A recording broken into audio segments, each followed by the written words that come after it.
I used to have a number. It was written on a yellow sticky note, a 7-figure monument to my future self. I worshipped it. It was the price of my freedom, the golden key that would finally unlock the cage of my life. I sacrificed sleep, health, and presence for it. I ran myself into the ground chasing it. Then one day, I met a man who had hit his number twice over, and he was the most terrified, least free person I had ever known. That was the day I burned the sticky note. And now, I see you. You have a number too. It hums under your breath, a constant, anxious mantra. It's the light of your phone checking your portfolio in the dark, the ghost at your dinner table, the reason you say no to now and yes to a later that never seems to arrive. You feel it, don't you? The closer the spreadsheet says you are to freedom, the tighter the chains feel around your soul. You can taste the metallic tang of stress in your mouth, feel the cold dread in your gut. You have been told this anxiety is the price of ambition. You believe the exhaustion is a noble sacrifice on the altar of success. But this feeling is not a sign of your dedication. It is a warning sign. It is the first tremor before the earthquake, the smoke before the fire. It's the system's check engine light screaming that you are driving full speed in the wrong direction. You think you are building a fortress of security, but the foundation is cracked. I learned that some maps are designed to keep you lost. This is the symptom of the great lie of modern life, the freedom number fallacy. It's the pervasive, seductive whisper that a specific quantity of money will deliver a qualitative shift in your existence. It promises that once you cross a magical numerical threshold, a life of peace, sovereignty, and tranquility will be yours. The number is a cage, not a key. Why does the finish line keep moving, and who benefits from you never reaching it? To understand the mechanics of this trap, you must travel back in time. Picture a man in a Roman villa, away from the city's deafening roar. He isn't checking ledgers or fretting over shipping manifests. He is polishing a lens, or perhaps writing a letter to a friend, his mind utterly still. This is Seneca, the Stoic philosopher, a man of immense wealth who saw a profound truth you have been trained to ignore. He saw a world obsessed with fortune, that fickle external goddess who gives and takes away on a whim, leaving mortals in a perpetual state of hope and terror. Seneca's diagnosis was radical. He argued that true wealth is not the accumulation of assets, but the cultivation of a tranquil mind. It is a state of inner fortitude so robust that it becomes indifferent to fortune's games. Freedom, he would tell you, is not having more, it is wanting less. It is an internal state, not an external account balance. Think of the retired executive in your city. He hit his $10 million number 5 years ago. He has the penthouse, the portfolio, the prestige, yet he wakes at 3 a.m. in a cold sweat, terrified of a market crash. He spends his days glued to financial news, the ticker, a venomous snake coiling in the corner of his eye. He is a slave to the very thing he thought would free him, a prisoner in a golden cell, smelling the stale air of his own fear. This is where the lie reveals its cruel genius. The system that sells you the number has 3 uncomfortable truths it prays you never discover. First, your number is not first. Your number is not a destination, it is a moving target designed by people who profit from your chase. Second, the fear of losing what you have will always be greater than the joy of getting it.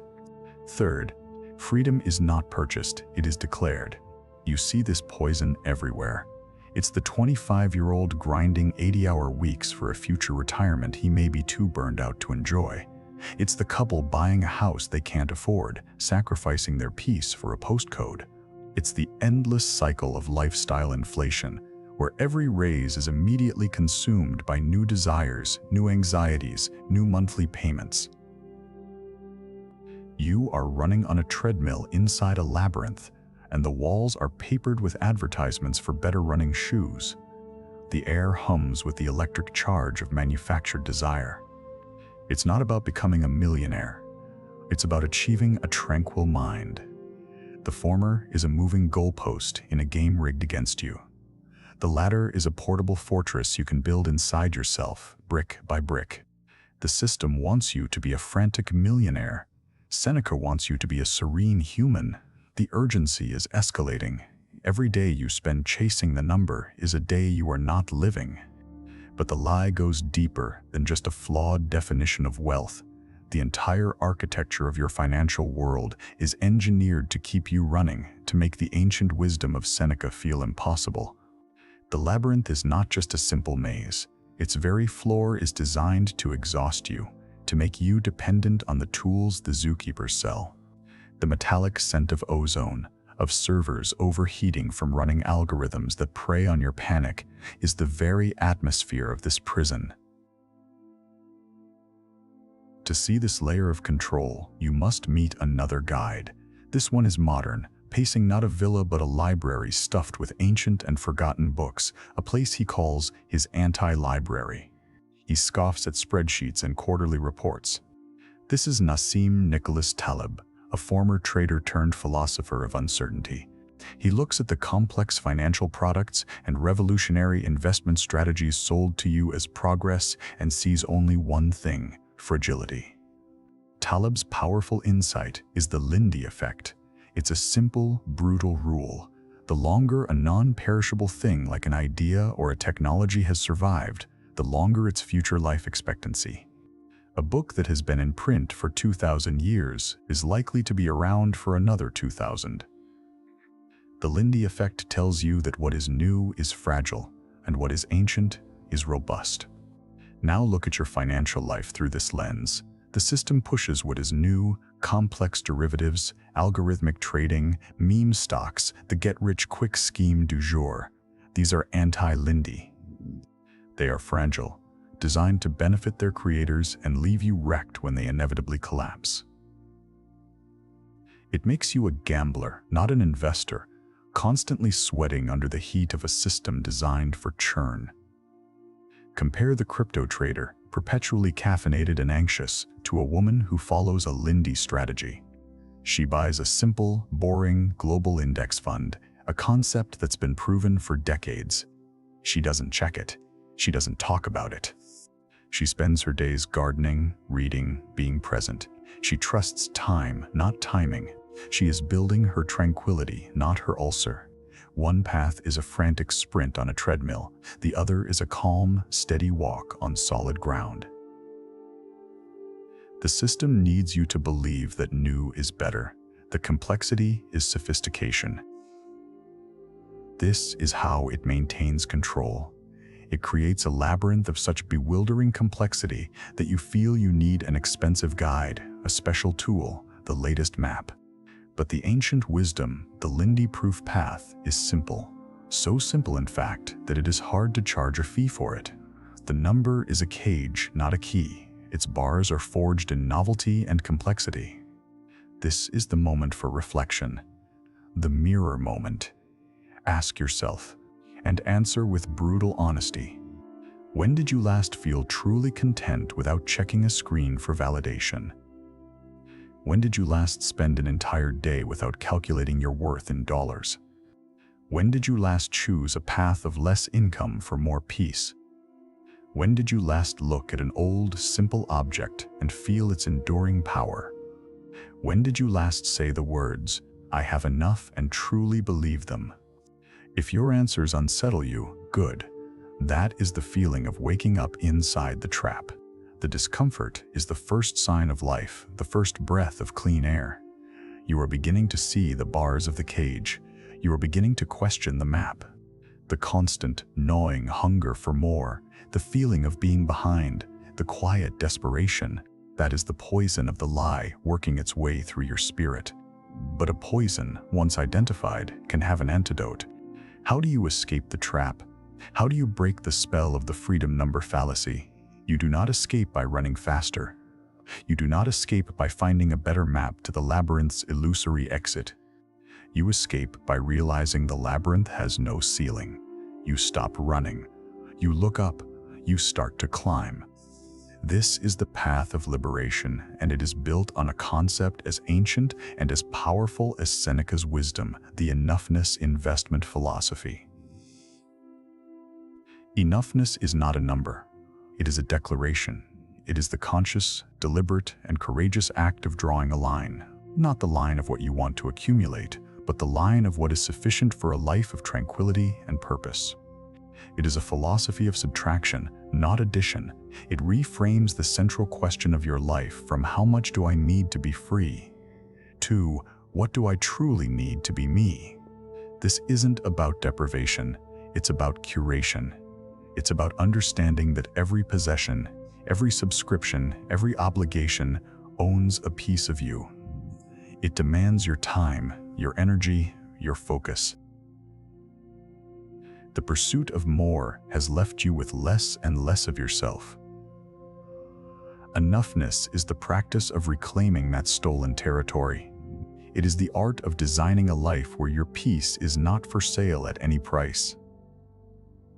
It is Lindy-proof, immune to the fragile novelties of the market. You can begin this practice today, not next year, not when you hit some mini goal. Now. Here is your first micro-ritual on the path to liberation. It is called the subtraction audit. You will not acquire. Instead, you will identify 3 things to remove from your life. 1 digital subscription you barely use. 1 physical object that clutters your space. 1 recurring obligation you can gracefully exit. Write them down. Feel the lightness. This small act is a revolution. It is you, for the first time, telling the system what you will not do. You are not a consumer. You are a curator. You are not a data point. You are a sovereign self. The walls of the labyrinth are high, but they are climbable. As you perform this ritual, you feel the rough, solid texture of the stone under your hands for the first time. It isn't an abstract number on a screen, it's real. And as you climb, you can feel the warmth of the sun on your face. A friend of mine, an architect, was a devout believer in the number. He designed skyscrapers but lived in a prison of his own anxiety. One day, he did his own subtraction audit. He canceled 3 streaming services, resigned from a prestigious but soul-crushing board, and sold the sports car he polished but never drove. He said the feeling was like taking off a heavy, wet coat he didn't even realize he was wearing. He didn't lose status. He gained himself. And now you see it too. The foreshadowed truth I warned you about at the beginning. You remember the chilling realization I had. Some maps are designed to keep you lost.